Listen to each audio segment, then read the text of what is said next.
Welcome to the worst rule in soccer. A scary man once asked, "What's the most you've ever lost on a coin toss?" What if I told you that your country's World Cup fate could live or die based on a literal coin toss? Well, it could.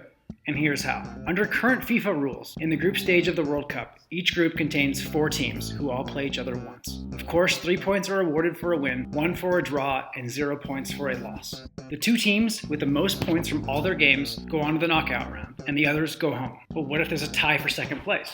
Most people know that goal difference from all games played is the tiebreaker if points are even. But what if 2 or more teams are tied on points and goal difference? Then, the team who scored the most goals in all their matches goes ahead. You may be wondering, what if there's still a tie? Great question, and this is where it gets more interesting. Basically, to break the tie, the group becomes reduced to only the teams that are tied based on the 3 steps above. There can be a 2 or 3 place tie for second. If all the teams tie every match by the same score, there would be a 4-way tie for first place, but more on that later. Let's say there's a 2-way tie for second place. Both teams B and C have the same points, goal difference, and goals scored. We would then look at how they did against each other. Whichever team won that game would necessarily have more points, a better goal difference, and more goals scored in that match and would go forward. If 3 teams tied for second place, let's say Team A beat everybody 2-0, they would move on with 9 points and a +6 goal difference. Now, let's say that all the other games were 1-1 draws. The table would look like this. Teams B, C, and D all have 2 points from their 2 ties, and they all have a -2 goal difference now.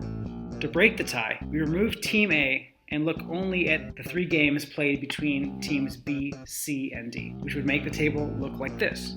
They all still have 2 points and a 0 goal difference, and 2 goals scored from their games with each other. In this case, according to FIFA, the tie is broken by, quote, drawing of lots by the FIFA organizing committee, unquote.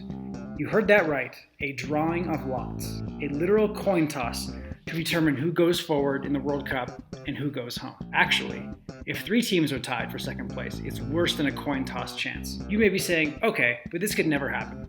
Well, it did. In 1990, after group play, Group F looked like this.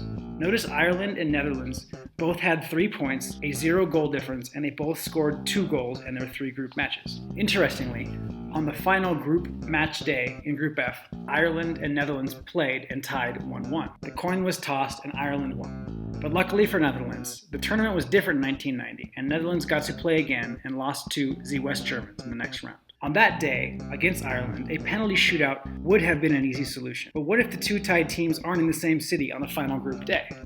Pack up the entire team training staff and fly them all somewhere after both teams just played 3 matches in 9 days? Then what? A shootout in an empty stadium? We've seen how upset fans become when their team fails to move on because they don't win, got a bad call, or didn't score any goals. Just imagine if the coin landed on the wrong side. But to be fair to FIFA here, as bad as this is, I kind of agree with them for 2 reasons. Number 1, executing such contingencies on the last day of group play is a time and logistics nightmare. And number 2, as long as the rules are known in advance, you've got to win games and score goals to advance. If your team isn't good enough to separate itself in the group, you can't argue that they deserve to go on any more than the team you tied. Get better. And thanks for watching. And if you'd like to support the channel, click the link for Patreon or Amazon in the description. Or hell, click both.